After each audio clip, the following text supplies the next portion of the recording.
M02 Kemahiran tingkah laku personal. Submodul 1 Kejujuran dan integriti. Modul ini menerangkan berkenaan tujuan, pengenalan 1. Konsep kejujuran dan integriti 2. Prinsip kerahsiaan 3. Kerahsiaan tempat kerja dan 4. Garis panduan etika. Kertas penerangan ini bertujuan untuk menerangkan mengenai konsep kejujuran dan integriti, amalan piawaian dan garis panduan etika, prinsip kerahsiaan, integriti yang baik antara rakan dan pegawai atasan dan amalan standard. Kejujuran dan integriti merupakan dua sikap terpuji yang sepatutnya ada pada setiap pekerja tanpa mengira pangkat dan jawatan. Ia merangkumi sifat keikhlasan, keterbukaan, ketelusan, amanah, jujur dan berpegang kepada prinsip tidak mudah dipengaruhi dan boleh dipercayai. Di dalam melakukan tugas yang diamanahkan harus diikuti dengan kejujuran. Organisasi yang memiliki pekerja yang mempunyai kejujuran dan integriti boleh menyumbang dan membantu kepada kejayaan organisasi mencapai visi dan misi. Pengenalan. Kebanyakan manusia lebih suka keamanan daripada peperangan dan pertelingkahan. Menghargai kestabilan dan nilai kebahagiaan, kenikmatan dan keselesaan. Secara amnya, huru-hara dan pertelingkahan, pembunuhan, ketidakstabilan dan keadaan kacau beliau dilihat sebagai faktor negatif dan tidak melambangkan sifat seseorang yang waras. Setelah meneliti ribuan tahun sejarah manusia didokumentkan, ia kelihatan jelas bahawa manusia akan sentiasa berusaha ke arah kebaikan dan peningkatan kualiti kehidupan seperti membina kapal-kapal untuk berlayar bagi meneroka tanah baru dan memperolehi harta benda serta kejayaan. Mereka mencipta peralatan mekanikal berteknologi maju dan canggih seperti kompas, telefon, komputer dan jentera untuk meningkatkan kualiti kehidupan dan sentiasa berikhtiar untuk mencapai ke tahap yang lebih tinggi. Segala usaha manusia seolah-olah mencadangkan bahawa apabila diberi pilihan, mereka sentiasa akan bekerja ke arah menjadikan kehidupan yang lebih senang. Kemiskinan biasanya disebabkan oleh keadaan hidup dan jarang sekali menjadi pilihan. Umumnya, rakyat tidak memilih untuk menjadi miskin tetapi berada dalam keadaan yang disebabkan oleh keadaan di luar kawalan mereka. Apabila diberi peluang untuk memperbaiki kehidupan mereka dan memperoleh kejayaan, mereka jarang sekali akan memilih untuk kembali ke keadaan yang miskin dan kurang bernasib baik. Ini membuktikan bahawa umat manusia secara umumnya akan mengelak daripada kesusahan dan akan mengumpul kekayaan daripada berada di dalam kemiskinan apabila diberi pilihan. Pada situasi yang ideal, individu yang berusaha ke arah kejayaan, keselesaan dan kebahagiaan tanpa menjejaskan atau menyalahkan hak dan kepunyaan orang lain. Oleh itu, adalah selamat untuk mengatakan bahawa integriti akan sentiasa diuji terutamanya apabila kita perlu membuat keputusan mengenai apa yang adil, saksama dan betul. Definisi integriti. Kamus Oxford Advanced Learner mentakrifkan integriti sebagai kualiti untuk menjadi jujur dengan prinsip-prinsip moral yang kuat. Seseorang boleh memiliki integriti peribadi, profesional atau seni. Kamus Macmillan mentakrifkan integriti sebagai kualiti yang sentiasa berkelakuan mengikut prinsip-prinsip moral yang anda percayai, supaya orang akan menghormati dan mempercayai anda dan kualiti berkelakuan menurut peraturan dan standard kerja atau profesion anda. Daripada pentakrifan di atas, kita boleh merumuskan bahawa integriti menandakan kualiti kebaikan, kebenaran, kebaikan dan tingkah laku moral yang baik dan betul. Ia juga bermakna kepatuhan, kerjasama, tidak berganjak dan pematuhan. Definisi kejujuran. Kamus Oxford Advanced Learners mentakrifkan kejujuran sebagai sentiasa bercakap benar, tidak pernah mencuri atau menipu. Kamus Macmillan mentakrifkan kejujuran sebagai seseorang yang tidak berbohong atau menipu dan mematuhi undang-undang. Integriti di tempat kerja. Integriti di tempat kerja adalah penting untuk persekitaran kerja yang sihat. Ia tidak kira kedudukan atau jawatan seseorang, sama ada ketua pegawai eksekutif atau tukang cuci atau kaki tangan yang berjawatan paling rendah. Integriti di tempat kerja bermula dengan kejujuran, kewibawaan, amanah dan kesopanan dengan menjaga tutur kata dan mempunyai etika serta bertanggungjawab dalam tindakan akan melahirkan rasa hormat dan profesionalisme. 1. Bekerja tepat pada waktunya. Bekerja bersungguh-sungguh ketika berada di tempat kerja adalah satu contoh jelas integriti di tempat kerja. Kesibukan melayari internet, membuat panggilan telefon peribadi, menghantar mesej dan kerap keluar makan adalah aktiviti-aktiviti yang mengurangkan masa kerja. Dengan menyimpang aktiviti-aktiviti tadi untuk dilakukan pada masa rehat akan menunjukkan kepada ketua, rakan sekerja dan pelanggan bahawa seseorang itu bekerja bersungguh-sungguh apabila berada pada waktu kerja. Waktu bekerja hendaklah dihormati dengan tidak mencuri masa daripada majikan anda.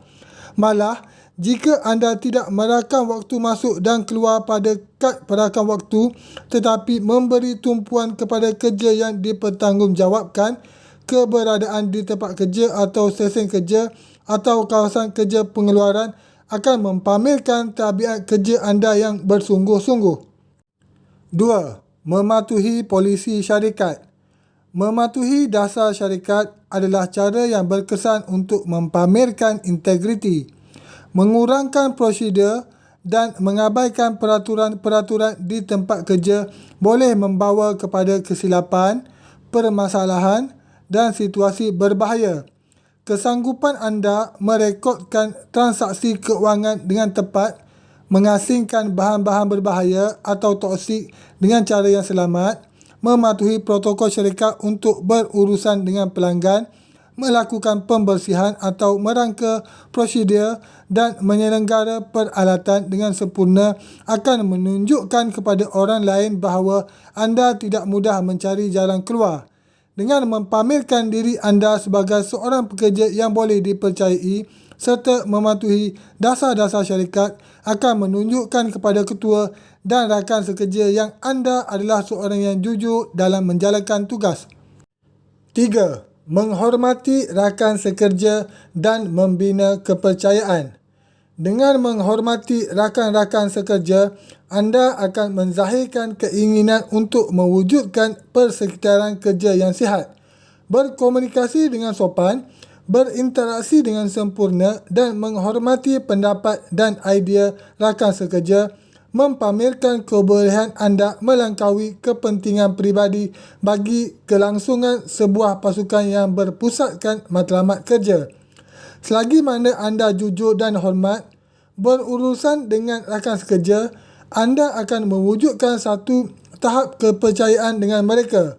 Menurut Amy Rees Anderson, penjumbang makalah majalah Forbes, orang-orang yang mempercayai anda akan menyebarkan perkataan yang dipercayai itu kepada sekutu-sekutu mereka dan kepribadian anda akan tersebar dengan cepat sekali. Pamer kelakuan bertanggungjawab. Integriti di tempat kerja sering berpunca daripada tingkah laku moral dan etika. Perlu dipastikan tiada sebab tingkah laku anda dipersoalkan dan inilah satu cara terbaik untuk membuktikan bahawa anda adalah seorang pekerja yang jujur dan boleh diharapkan. Elakkan daripada menggunakan produk atau peralatan syarikat untuk kegunaan peribadi dan kemukakan resit-resit yang sah semasa membuat tuntutan atau makan minum. Jangan membuat janji yang berlebihan yang tidak dapat ditunaikan serta berusaha untuk memenuhi tarikh akhir. Bekerja secara produktif dan bekerjasama semasa mesyuarat syarikat supaya anda tidak kelihatan malas atau bersikap tidak peduli, dan jangan mengambil cuti sakit sekiranya anda tidak sakit. Dengan menunjukkan tingkah laku yang bertanggungjawab, anda tidak memberi rakan sekerja atau pelanggan sebarang peluang untuk mempersoalkan integriti anda. Kelima, kepentingan integriti di tempat kerja. Integriti adalah asas kepada perwatakan. Seseorang yang berintegriti telah terbangun nilai-nilai teras seperti belas kasihan, kewibawaan, murah hati, jujur, baik hati, kesetiaan, kematangan, mempunyai matlamat dan kepercayaan yang akhirnya akan membawa kepada nilai dan kejayaan kepada mana-mana organisasi. Bekerja dengan orang-orang yang berintegriti mewujudkan persekitaran kerja yang positif kerana terdapat kepercayaan dalam kalangan rakan sekerja, dan ia akan mengelakkan rasa tidak yakin, pengurusan dan syak wasangka. Prinsip kerahsiaan. Pengenalan. Dalam mana-mana organisasi, sentiasa terdapat banyak data atau maklumat yang diterima, direkodkan, disimpan dan diproses dalam kedua-dua format bercetak dan digital. Pengendalian maklumat dan data sulit adalah merupakan sebahagian daripada tingkah laku beretika yang merupakan salah satu daripada prinsip-prinsip dalam integriti. Definisi kerahsiaan.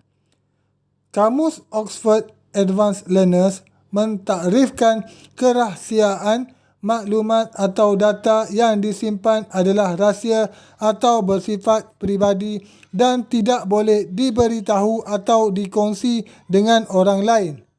Kategori maklumat sulit. Maklumat kerahsiaan di tempat kerja boleh dipecahkan kepada 3 kategori utama. Yang pertama, maklumat kaki tangan.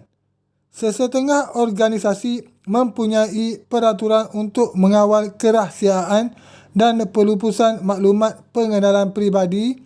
Maklumat kaki tangan termasuk maklumat seperti nombor keselamatan sosial, alamat rumah, maklumat kenalan, maklumat peribadi, sejarah pekerjaan, sejarah perubatan, nama keluarga dan lain-lain.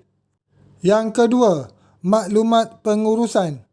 Maklumat sulit pengurusan meliputi hubungan pekerja, tindakan disiplin, penyiasatan salah laku, gaji, saraan, upah, tuntutan kerja lebih masa, yang akan berlaku pemberhentian kerja dan lain-lain. Pendedahan maklumat pengurusan kepada pihak yang tidak dibenarkan adalah tidak beretika dan tidak produktif serta mencipta kerosakan, yang mana keadaan yang tidak harmoni di tempat kerja akan terjadi. Yang ketiga, maklumat perniagaan. Maklumat perniagaan yang rahsia kadang-kadang dikenali sebagai maklumat ampunya atau rahsia perniagaan yang merujuk kepada maklumat yang tidak diketahui umum dan orang ramai biasanya tidak boleh didapati oleh pesaing, kecuali secara salah atau tidak wajar.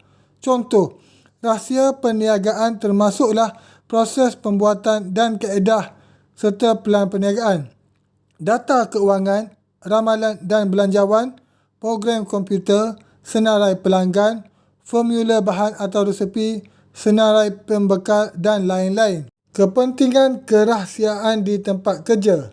Yang pertama, kegagalan untuk menjaga dan melindungi maklumat sulit perniagaan boleh membawa kepada kehilangan perniagaan dan pelanggan. Yang kedua, maklumat sulit boleh disalahgunakan untuk melakukan aktiviti haram yang boleh menjejaskan semua pihak, contohnya kecurangan, penipuan dan pemalsuan. Yang ketiga, pendedahan maklumat pekerja dan maklumat pengurusan boleh membawa kepada kehilangan kepercayaan pekerja, keyakinan dan kesetiaan, seterusnya mengakibatkan kehilangan produktiviti. Kerahsiaan tempat kerja. Kaedah-kaedah oleh majikan untuk memastikan kerahsiaan di tempat kerja. Yang pertama, melaksanakan dasar-dasar dan prosedur kerahsiaan. Yang kedua, latihan kepada pihak pengurusan dan pekerja mengenai isu-isu kerahsiaan, polisi dan prosedur. Yang ketiga, penguatkuasaan dasar, prosedur dan latihan termasuk mengenakan tindakan disiplin. Yang keempat, perjanjian tidak mendedahkan yang ditandatangani oleh pekerja untuk melindungi maklumat perniagaan. Kaedah oleh pekerja untuk mengamalkan kerahsiaan di tempat kerja. Yang pertama, pastikan anda telah menjalani latihan mengenai dasar-dasar polisi dan prosedur syarikat. Yang kedua, memastikan anda memahami latihan. Yang ketiga, sila rujuk kepada polisi dan prosedur secara berkala. Yang keempat, mematuhi dasar dan prosedur. Yang kelima, cadangkan penambahbaikan berterusan atau menawarkan maklum balas yang membina kepada pihak pengurusan mengenai dasar dan prosedur. Garis panduan etika. Pengenalan. Etika merujuk kepada sistem luar peraturan dan undang-undang. Ada ganjaran apabila garis panduan etika diikuti dan dipatuhi dan hukuman apabila melanggar peraturan. Sebagai contoh, garis panduan etika adalah yang disediakan oleh badan-badan profesional untuk peguam dan doktor yang memantau pematuhan dan menjatuhkan hukuman yang sesuai atau tindakan disiplin apabila garis panduan tidak dipatuhi. Organisasi sering mempunyai kod etika yang harus dipatuhi oleh pekerja mereka. Cara menggunakan kod etika. Yang pertama, memahami kod etika. Yang kedua, merujuk kepada kod etika secara berkala. Yang ketiga, mematuhi kod etika. Dan yang keempat, cadangkan penambahbaikan yang berterusan atau maklum balas yang membina.